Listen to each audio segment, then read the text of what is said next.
તાલુકાના અંબાવ ગામમાં ભરત પઢિયાર નામના વ્યક્તિની જીવતા સળગાવી દેવાની ઘટના બની અને આંકલાવ પોલીસ મથકે અંબાવ ગામના મહિલા સરપંચ કોકિલા પઢિયાર, તેણીનો પતિ દિનેશ પઢિયાર, મહિલા સરપંચના બંને પુત્રો નિલેશ પઢિયાર, રાજેશ પઢિયાર અને ભત્રીજા અશોક પઢિયાર કુલ 5 લોકો સામે આંકલાવ પોલીસ મથકે ગુનો નોંધાયો અને આંકલાવ પોલીસે તપાસ હાથ ધરી।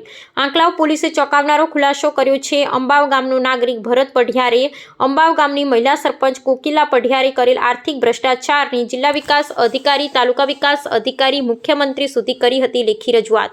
મહિલા સરપંચના પતિ અને પુત્ર તેમજ ભત્રીજાએ મળી અરજદાર ભરત પઢિયારને જીવતો સળગાવ્યો। ગંભીર રીતે દાઝી ગયેલ ભરત પઢિયારને સયાજી હોસ્પિટલ ખસેડાયા।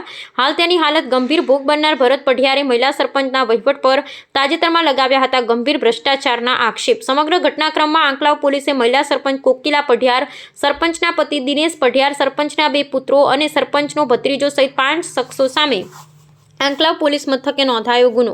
આરોપીઓ તમામ ફરાર છે। ભોગ બનનારા ભરત પઢિયારની સળગાવવાની ઘટનાના વિડીયો વાયરલ થયા હતા। જોકે આંકલાવ પોલીસ સૂત્રોના જણાવ્યા મુજબ તમામ આરોપીઓ હાલ ફરાર છે। જ્યારે ગંભીર રીતે દાઝી ગયેલ વ્યક્તિ ભરત પઢિયારે જાતે જ પેટ્રોલ છાંટી પોતાને આગ લગાવી રહ્યા હોવાનું જણાવી રહી છે। સ્થાનિક નજરે જોનારા ગ્રામ્યજનો પણ આ મુજબની કેફિયત જણાવી રહ્યા છે। ભોગ બનનાર ભરત પઢિયારે જાતે જ પોતાને પેટ્રોલ છાંટી અગ્નિ ચાંપી છે। જોકે વધુ સત્ય તો સંપૂર્ણ પોલીસ તપાસમાં બહાર આવશે। હાલ આંકલાવ પોલીસ તેમને મળેલ વિડીયો આધારે જણાવી રહી છે કે ભોગ બનનારા ભરત પઢિયાર જાતે સળગવાનો પ્રયાસ કર્યો છે।